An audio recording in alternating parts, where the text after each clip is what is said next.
I became kind of fascinated with the Patty Hearst kidnapping, because I think I see some similarities between that era and where we are now. Like when Patty Hearst was kidnapped, kind of it was the advent of the personal computer, where computers were really making it into the home, and there was a lot of concern of what was going to happen to careers. You had all these young people who had trained thinking they were going into certain industries, and all of a sudden it was, the rug was kind of pulled out from under them. And doesn't mean that they didn't eventually land on their feet, but it was, it's a time of a lot of uncertainty. And so I read a few books about her and kind of delved into all that research and the people that kidnapped her. And when I was thinking about that, that's kind of where this story in Alice came from, was okay, if that's how things were dealt with in the 70s, right? And now we kind of find ourselves in a similar situation with different technology. Um, how would people react? And now the wealth that people have is even more so than back then. So let's imagine it where she's wealthy, and we're going to talk about like really wealthy, and how would her parents then deal with that given their resources, and what would happen, and who would the kidnappers need to marshal to get attention, and so that was kind of the genesis. I'm a big believer with all of the books I write that, everyone's a hero of their own story, even the villains, right? So you have to think, what are their justifications for doing what they do, and why do they think that they're right? And so in this case, they um I mean, obviously kidnapping someone that is wrong. I'm not advocating kidnapping anyone, but in their minds, they feel that they need to draw attention to something, that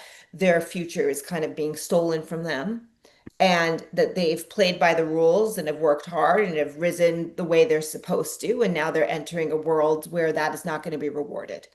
And so they're angry and they're frustrated and they want to do something about it. And they see um, it's not just the tech, it's also the growing wealth inequality that they're frustrated with. And they see Alice as a way to kind of address both of those things. And they know that she's going to be a snack for the media because she's beautiful and she's rich, and her parents are who they are. And so um, that's kind of how they justify it. And it's uh, I don't think it works out. I don't want to give any spoilers, but it's it's not like I let the villains win, right? Like there's a there's a lot of pain for, I think, all involved. But that's how they justify their actions. The kidnappers are very aware the whole time that this is going to play out in the media. And so everything they do is kind of for a certain amount of attention, for maximum attention.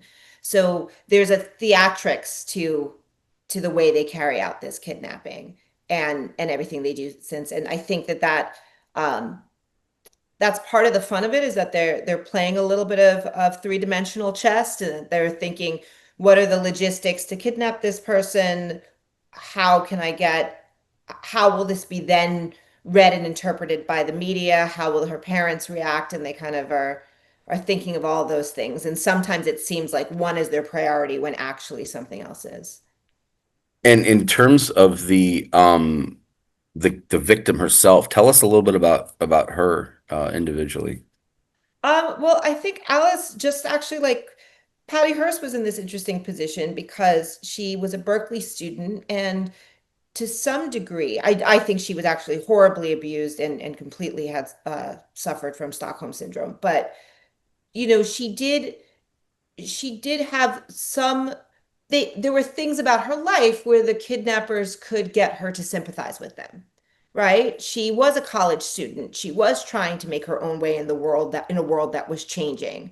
She was closer in age to some of them, right? And so they were able to kind of appeal to those things. And so you certainly see the kidnappers trying to work those things with Alice um, in the beginning of the book, and trying to kind of, partially for their own self, convince her that, hey, we're not the bad guys here, but also, what a prize to get somebody like that on your side.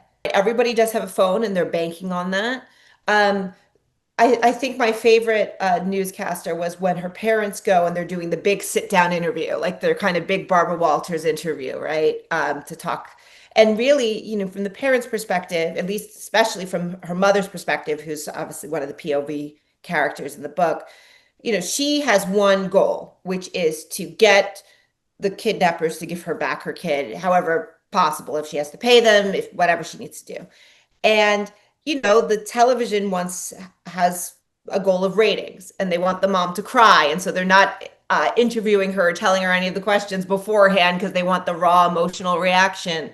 And I think the mom kind of turns that on its head a little bit because uh, I think people now are more cynical about the media and also more savvy about how to use it. And I certainly felt that people of her parents' means would would have that savviness.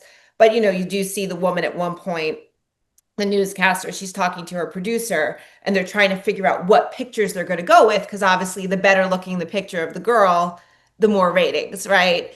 And the mother is kind of annoyed that that's the most important as opposed to all the facets of her kid that are going to get ignored, right? And that's not necessarily evil newscaster. They have their goal, but it's not the goal of the parent at that point. So, I knew I wanted to tell it from these two perspectives, from the mom and from the kidnap victim. And so I start off where I kind of, I have it mapped out of who's going to have which uh which chapter, and then the plot points, the big plot points that I need to hit. And I kind of map it all out, and I kind of assign who's going to get to reveal what and when. And then as I'm writing, people your characters develop and they change and you realize that you're forcing some of the plot points and then you have to go back in and then I replot. And so there is this back and forth, but I always like to start with a roadmap because I'm pretty afraid of the blank page. So at least I know in the morning, okay, this is the day where this is my goal, this is what I'm trying to write. And it might change and I might have to go back, but at least I'm not just sitting there going, inspiration gods, what do you see? Because I'm way too much of a control freak for that. I was a tech reporter for years. I covered technology at Business Week, and then I was at CNBC. And I mean, I've interviewed Elon Musk, I've interviewed Mark Zuckerberg, all of those guys, because back in the day, which dates me, some of their companies were not yet public. Elon Musk had a bunch. And so they would give it to the 20-year-old because all they cared about was the ones that people could invest in, right? And so the other things were interesting, but they were longer term plays. So you weren't going to give me, Bill Gates, where what he was doing with Microsoft could actually cost people money the next day, right? But it was great because I got to interview all these people that now, kind of rule the world. I've interviewed Bezos. And so, but the biggest thing I got from those years was the attitude in tech, which I think is kind of you can break down systems and find the tech and almost like this, let's do it because it's cool and it's interesting and we'll find the practical application for it later. And I think that sometimes what that means is, and we've seen this happen where you social media is great on a lot of levels and empowers people, but no one's really thinking about what happens when it gets into a dictator's hands and they start using it to rile up a population against another group of people, right? And there are rules for the way the radio operates and what can be said and what can be said on TV, right? And those rules weren't yet in place when certain things happen, like in Myanmar, right? So, um, and part of that is just the nature of technology. It kind of advances and then the rules catch up. But I found that, a lot of these tech CEOs, they're not too concerned. That's somebody else's problem, right? Their problem is to build it, and then other people can figure out how to kind of rein it in. And so that was one of the tensions I wanted to bring to this book. And I think it's a tension with AI is that okay, if it's, you know, you read the Goldman Sachs report of all the jobs that it's going to replace, and then the attitude is kind of like, oh, but the GDP is going to increase so much that obviously it'll create new jobs. And it's like, well, it probably will. I mean, but the problem is, you know, the advent of the computer definitely created new jobs. It created computer programmer, and that only employs 1% of the population. And for that, we kind of decimated manufacturing, which at the time employed like 30% of the American population, right? So it's not that it's this one to one, like, oh, I'm going to destroy something, but it will create something else. A lot of times, whatever it creates is smaller, right? Because automation, that's the whole point, is one person can do a lot more, right? And so what happens there? And also, the thing I'm most interested in is the siloing of experience, because I think AI, there is a version of AI where I'll be able to ask it to entertain me with a certain type of movie, and I'll be able to give it the prompts and it'll create it for me. And I'll be able to ask it to write books, and I'll be able to ask it, and everything will be personalized to me. And then how do you and I relate when what we consume with media and culture and even facts are all bespoke, and there's, you know, we don't have that foundation that allows us to relate as people, that allows us to relate as fellow citizens of a country. And so I think that really concerns me. It concerns me. I think we're already seeing it with, you know, how difficult political discourse is because people are operating off of different sets of facts. And I am concerned when that starts to also hit media and culture, and that road that we could go down. When you're writing characters, you write, we all have to just sit there and go, what does this person want?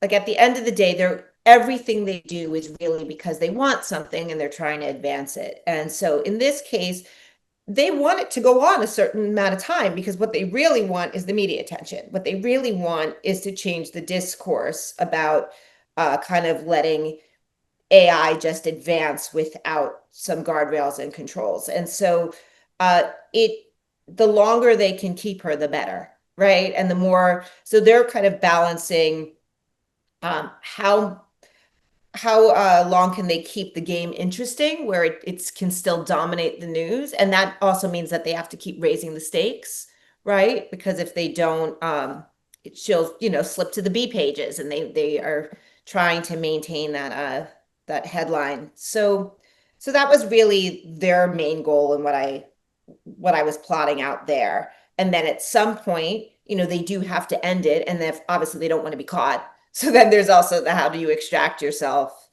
um, from this, and you know that's where things really get hairy, right? Because the easiest way, and that's why kidnappings are so dangerous, is to get rid of the person you kidnapped, um, and that would have been pretty sad. So I have to do something else.